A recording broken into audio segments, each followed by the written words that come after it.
Well, guys, we get to continue in our good news series tonight. So if you're just joining us, we're in a series where we contextualize the good news of the gospel to specific people, to demographics, to mindsets. And I actually wanted to start tonight with a little story. All right? So this is a fictional biography. It's a type of person, and this is who the good news is for tonight, all right? So if it helps to close your eyes, you can do that. Johnny. Johnny is a faithful, committed husband. He's as involved as a father of, he's as involved of a father as any full-time businessman could be.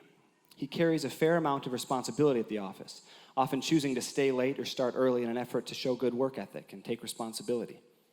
His friends and family often come to him with questions or problems or just to talk about life. The neighbors know Johnny to be a man of his word, so he's always the first one they ask to let their dog out or water the plants when they're out of town. Johnny has a good friend, actually a few good friends, who are going through a hard season of life, and they'll often call him late at night when they can't seem to make sense of the day's events. His 7-year-old was diagnosed with epilepsy when he was an infant, and Johnny's often up in the middle of the night by his son's bed, doing his best to keep the anxiety and stress of the seizures at bay. He makes enough money to pay the bills, but not enough to put towards savings, and he's pretty sure that the family washer and dryer is about to go out. Johnny's parents are getting older, and he's needing to spend more and more time helping them with yard work and housework, but he knows that they aren't going to be able to live without assistance in the home in the not-too-distant future. His sister lives out of town and recently asked if she and her husband could sleep at his house for the holidays. He gives blood regularly. He donates to 3 different nonprofits. He tries to keep his house and car in working condition. He leads a men's group and is committed as a volunteer at his church.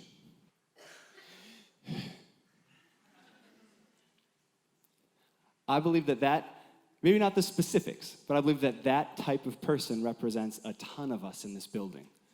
And tonight we get to explore the good news for the weary, the good news for the tired. All of us can relate. Maybe you aren't a husband or a wife. Maybe you don't have kids. But I remember being in college, and I remember when finals week came, and I remember being exhausted. I'm tired. I'm getting some amens from the balcony. There's like, life happens. We talked about it earlier. I was doing some research. Studies say that on average, the average millennial, so this is from age 19 to 35 was the age range that they used. The average millennial uses 63 full calendar days, 63 24-hour days, worrying about something.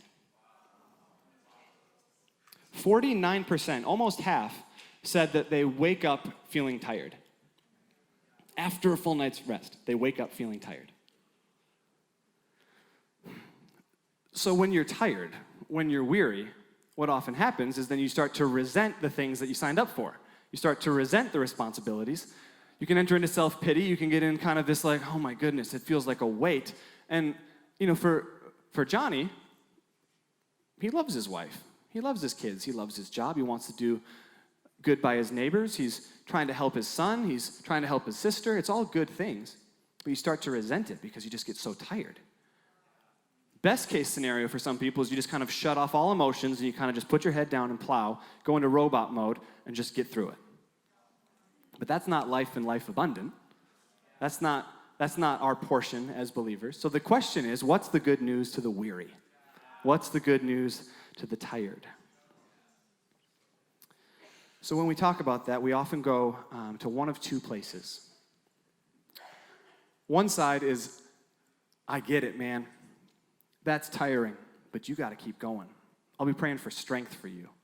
Because all those things are happening, and they're real, and you really can't, you can't just not take your finals because you're tired. You need strength to keep going, right? Johnny can't just stop going to work because it's adding stress to his life. So there's strength. You need strength. Then the other side is you need rest. You need to take care of you, buddy, because if you're anxious and stressed and tired all the time, you're not going to be able to do right by your wife and kids. You're not going to be able to do a good job. You're not going to be able to sustain. You need rest. I'll be praying for rest for you, brother. Rest and strength. And as I'm saying that, a lot of us are kind of confused, going like, oh yeah, those are both right. Those are both good. And the good news for the weary isn't that you get to take a break from everything that you've been doing. The good news isn't that you don't have to take the final. The good news isn't that suddenly all of life's circumstances are going to get way easier. That's not the good news. The good news is also not you're the little engine that could and just, keep going. I think I can. And this like self-help, try harder message. We sang about the good news just now, and it's connection with God, and it's possible. The good news is that you have connection with God. The good news is that you have access to somebody who's perfectly strong and always at peace. Now, when I say that, a lot of us go cognitively, yep, sounds right. I've been to enough of these good news messages. They always talk about connection. Yep, sounds right. But what do we actually do with it, right? Like, that's true, but I'm still tired, right? Sometimes it helps to just talk about God because that can help bring alignment to us. So I'm actually gonna, you know what I'm gonna do? I hope I don't get feedback coming up here. Check this out, guys. You will stay true even when the lies come. Your word remains truth even when my thoughts don't line up. I will stand tall on each promise you made. The rest can fade away. There's a peace far beyond all understanding. May it ever set my heart at ease, and dare anxiety come, I'll remember that peace is a promise you keep. You are peace to the restless soul. Your peace when my thoughts wage war. Your peace to my anxious heart. That's who you are. You can start to feel it, right? Because you're like, oh my goodness, it's actually true. Like he's actually that good. Let's talk about this. Next song. A thrill of hope. The weary world rejoices. Why? For yonder breaks a new and glorious morn. Fall on your knees, hear the angels singing. O night divine, he's here. Christ was born. God sits up in heaven, lightning bolts, thunder, power. He's never met an obstacle that intimidates him. He's never met a personality type that kind of rubbed him the wrong way and wore him out. He's never tired when we come to him with our questions or our worries. He's perfectly powerful. And he walks into human history because his heart is for rest. His heart is that he wants you to live life and life abundant. Come to me, all you are weary and heavy laden, and I will give you rest. It's in his heart to bring rest. And he's actually powerful enough to do it. So the answer isn't more rest or be strong. The answer is I need to get connected with him. I need more God. I need more alignment. I need that. Whatever that is, I need it. And I want it. Life's not going to get suddenly and magically easier. But there is a way that we can connect with a peace that passes understanding. A peace that doesn't make sense. There's a way. When God restores something, he's holistic in it. He doesn't just come and just give strength. And suddenly you're just like Popeye, and you had your spinach, and you're bigger and stronger. And he doesn't just come, he's like, lay down, take a rest. He does both. There's alignment. I don't know what your guys' thoughts are on chiropractor. Some people love them, some people hate them. But with chiropractic, the philosophy behind chiropractic is that if I'm in alignment, then suddenly everything starts to work better. So by getting your spinal column where it should be, suddenly you thought you had frostbite on your toes because you couldn't feel them, but now I can feel my toes again. There's like residual effects, right? It's like, I've had this headache for 3 months, and now he popped my back, which doesn't seem like it would necessarily relate, but my goodness, my headache's gone. There's alignment, and there's a holistic approach that God brings when we're connected with him. It's the way it should be. It's made right. It's made well. And the thing that we need to remember about God is that it's not his job description to make us right. It's his hobby. He enjoys it. It's like in his heart, like, I love making this right. I love bringing alignment. I want you to have peace. I want you to have rest. And he sees all the things that we're carrying. He sees Johnny, poor Johnny. God sees him, and he's wanting to bring peace, and he's wanting to bring rest for Johnny's weariness. So the question is, how? Because like I said, when we talked about it, I said connection with God, and everyone's like, it's good.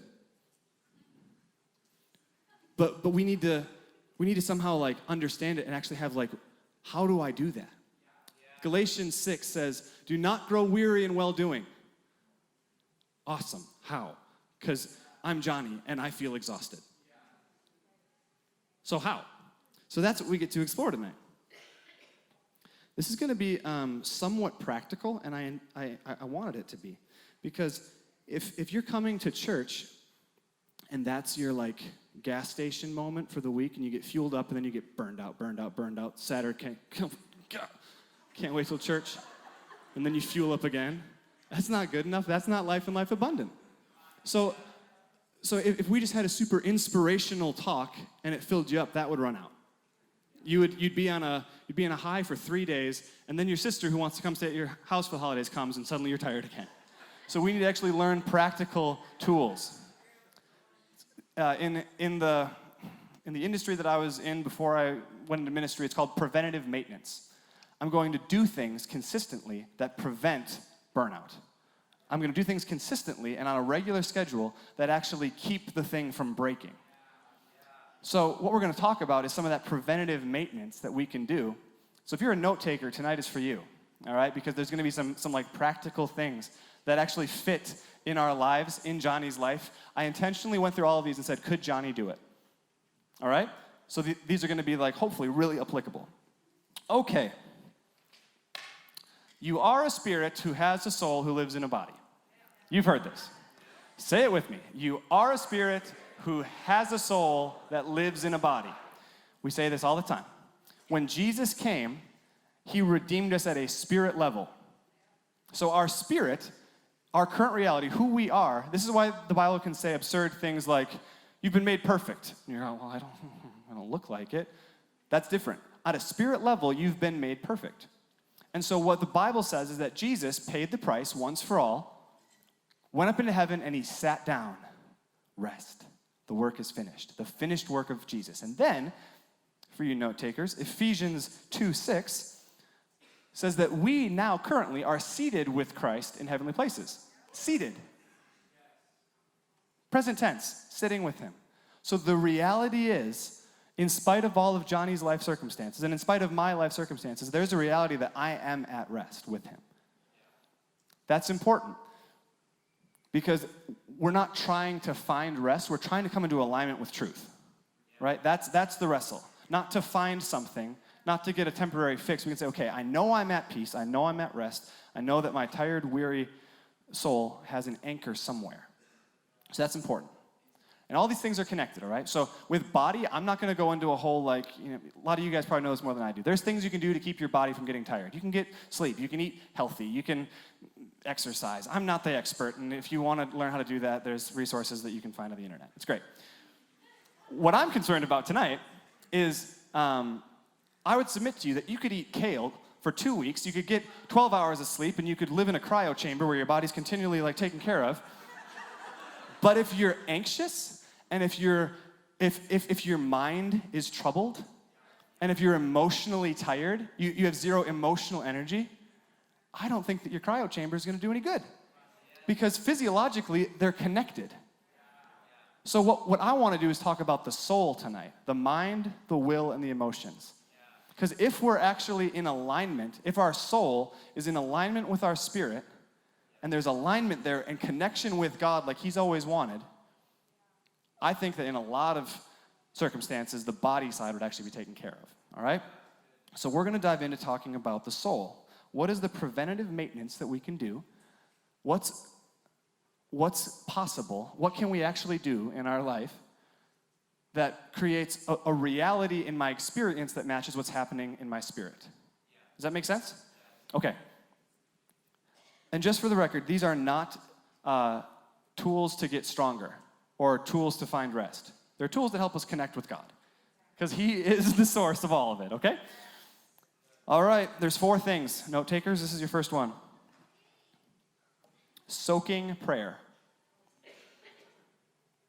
My experience has been like, okay, soaking, great. Turn on the ethereal music, lay down on my back for 3 hours. That's been when I've heard soaking prayer, that's what I think of. And that's not what I'm recommending because Johnny doesn't have time for 3 hours of that. And I don't have time for 3 hours of that. So what do I actually mean when I say soaking prayer? Isaiah 40 says, those who wait upon the Lord shall renew their strength. So how do we wait on the Lord? And I would submit that soaking prayer is something that's so possible. Here's what I mean by that. It's moments in our day where we slow down and we connect with him on our commute or for 5 minutes in the morning. It's a preventative maintenance. There's a guy named Brennan Manning, and he had this prayer that he would pray. He wrote it in a book, and now a lot of people do it. The song Abba by Jonathan David Helser, it's that prayer. So Brennan Manning would wake up, he'd kneel by his bed, and he'd go, Abba, I belong to you. Abba, I belong to you. And he'd do it for like 5 minutes. Nothing but that. Abba, I belong to you. And he'd slow himself down, and he would just take 5 minutes. Abba, I belong to you. And you can take any truth that you want.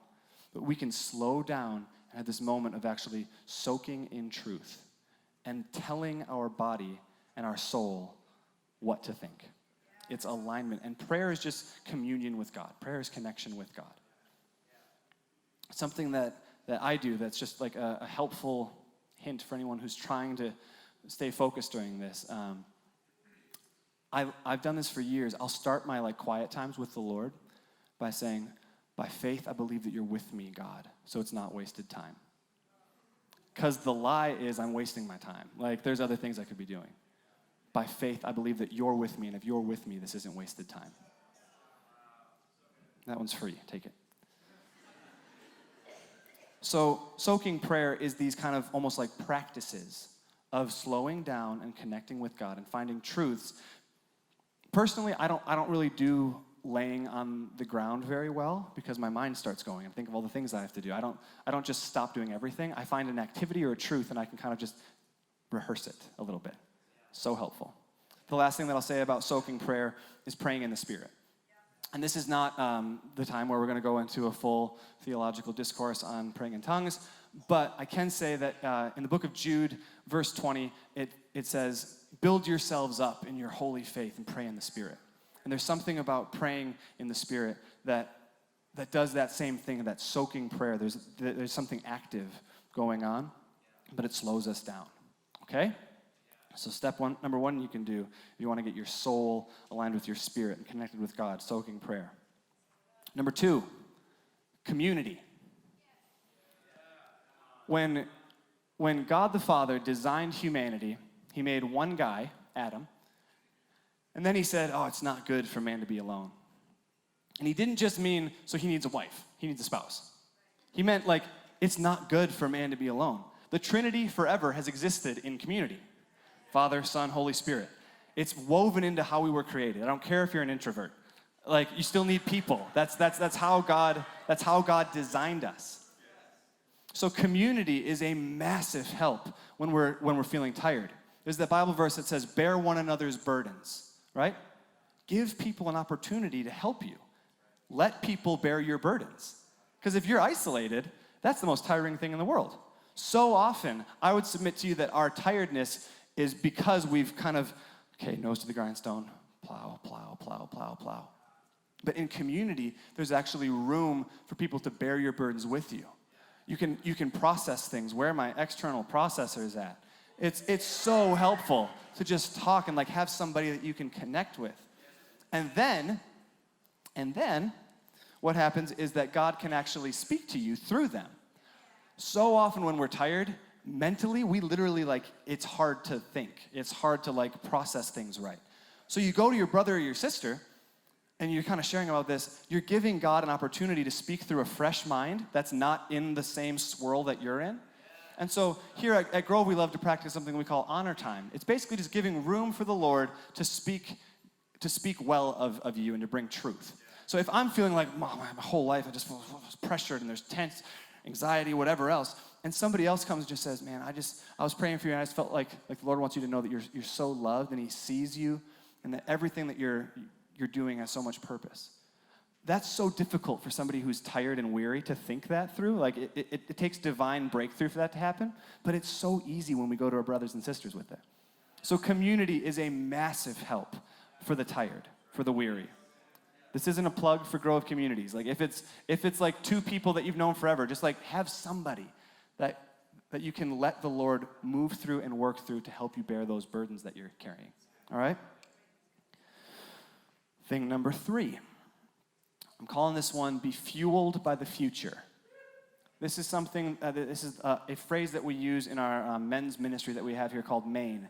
Being fueled by the future means, why are you doing what you're doing? Get vision for what you're doing and let it fuel you and motivate you in the present. So, if I'm doing something and it's wearing me out and I'm tired, ask the question, why am I doing this? First of all, it may be that you go, there is no reason why I'm doing this. Great, stop doing it. Just stop doing it. But if there's like, okay, why am I waking up at 5:30 to go to work? Because if all that you're doing is the task, if you're stuck in the present mode, it's menial, it's exhausting, it's just kind of this mundane thing. But if you have vision for it, where you're like, I'm doing this because I'm providing for my kiddos. And there's actually like a purpose behind it. Or even something super practical that's just like, I'm doing this because I know that if I take the early shift, that actually pays a little bit more and I get to go on vacation this summer because I can afford it. Like really practical stuff. Why am I doing what I'm doing? And let that fuel you. There are things that are so difficult. I mean, I'm just going to speak from my own example and not hide behind the character of Johnny. from my own story, like parenting can be tough. Like it can wear you out. But if I'm seeing 20 years in the future and I picture my son not having any daddy wounds and not needing to go through any sort of like inner healing because of his broken home, and I go, man, I was actually present. I was present with him. I was present with him. It's so worth the extra bedtime story. It's so worth not losing my temper when something breaks in the house. It's so worth it when I see what's coming. Even that song that we were singing, a weary world rejoices. Why? For yonder breaks a new and glorious morn. There's something that fuels us. By the way, that verse we talked about earlier in Galatians 6, don't grow weary in well-doing. Why? For in due time you will reap a harvest. Paul knows this. Paul knows this better than anybody. You think that Johnny's life sounds exhausting? Read the book of Acts. I mean, Paul is... How many people do we know that have gone through multiple shipwrecks? Like... This guy he had more reason to be tired than anyone that we've ever heard of. And he's the guy that writes momentary light afflictions. Not even worth being compared to the glory that's ahead. He had vision. He knew what he was going towards. So this is a practice. This isn't something that comes naturally, guys. Seriously, like it takes work to stop and evaluate and go, why am I doing this? We can go months at a time, and then finally we pull our heads up and we're like, why have I been doing that? Like, we need vision. Let's be fueled continually by what's coming in the future, okay? The last thing that I'll say, the last point, and this is the ace in the hole. This is like the cheat code for the tired, because it works every time. And we had the chance to experience it earlier, is worship. Worship. And I'll go so far as to even make it a little more specific and say musical worship. There's something about singing songs. For some reason, our emotions, like our soul is so tied to music for some reason. You can create moods in a room just by a certain playlist. You know, music is a powerful thing, and the Lord knows that. And, you know, we read through the Bible, and it's like, man, everyone's singing. Like, there's not a great chance that every one of them was musical, but everyone's singing. And then we look at the book of Revelation, it says, and then they sang a new song, and there's singing going on. Why? Because worship and musical worship has a chance to connect with our soul, and it just unlocks something that actually lets us be moldable. It lets us be pliable. Worship of God reminds you of the reality of God's presence and who He is. I'm telling you guys, those songs that we sang, like part of me wanted to just like get up in the middle and be like, it's the good news for the weary, good night. Like, because that's what it is. Like we're renewing our minds. We're being transformed by the renewing of our minds because we let our guard down and then we start to actually sing things. And we go, oh my goodness, I forgot. I forgot that He actually is peace to the restless soul. And suddenly we're able to receive truth in a way that we couldn't otherwise. Worship. It settles your anxious heart. It energizes and activates faith. There's a perspective shift that comes when we allow ourselves to just see him as he is. Because again, let's go way back to the beginning of what I was talking about. That's what we were designed for: alignment, connection. We were designed to be connected. And worship is the best way that I've found to do that. It's a great segue. Worship team, come on up. But I do want to share a quick story, and this just happened to me yesterday. So I'm preparing for the good news for the weary. And I'm tired as I'm doing it. And I'm weary as I'm doing it. And just to be totally real with you, like, when I get tired, I turn into, like, not the nicest person. I get irritable. I'm just tired. And I'm trying to write this sermon, and, my kiddos are screaming. I'm just like, oh, my goodness. And I'm tired. And I'm writing this message that's, like, powerful and whatever. And I look like Ebenezer Scrooge, just like, with my feather pen, just like, "Argh." And I'm going, this can't be right. Like, something's not working. And my beautiful wife, God bless her, was like, so how's it going with your sermon prep? And I kind of just sat down and I was like, I'm writing all this stuff and I know that it's true. I just need to do it. Like, I actually need to take a step and just do it. And she said, well, I'm fine. The kids are fine. Go do whatever you need to do. And so for me, I like to get in a space where I can kind of just say whatever or do whatever. So my car is kind of my ideal quiet time spot. Start driving. And I'm like tense and like feeling so weary. And, let's be real. It's the holidays. And a lot of the stuff that I wrote about Johnny, that's actually my life. It's like I just feel it. And it's so real. And I can't just stop doing it. And I can't just power through it with strength. So I'm in my car, and I'm like, for some reason, I knew, I'm like, yep, worship is the way to do it. But when you're kind of in that mode, you're like, it feels exhausting to worship even. So I command my soul to come into alignment with my spirit. Didn't feel any better. I'm gonna pray in tongues for a while, and I'm like angry praying in tongues. And it's like, and I knew the whole time. For some reason, I'm just like, it just sounds so tiring to worship. I just want to lay down and take a nap. But I know that it's true. And so what I did is I said, I'm going to make this real easy on myself. I'm going to pick a song that I know that I love and I know I've connected to with God in the past. I'm going to play it as loud as I can through my car speakers. And I'm going to almost force myself to sing along. And I promise you guys, within 1 minute, I'm crying. And I'm starting to and break open before God. And it wasn't a song about that. It's a song that's basically just scripture. And I start singing about the character of God, and I start to break. And I'm crying in my car.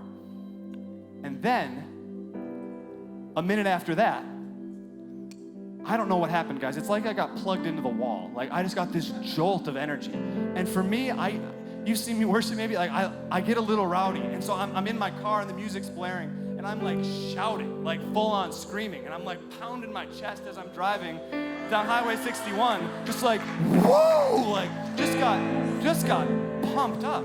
And all I'm doing, it's not a pump up song. It's not like I'm trying to manipulate myself. It's just scripture. It's a song that's basically singing Psalm 23. And I'm crying and I'm shouting and I'm rejuvenated. And it works.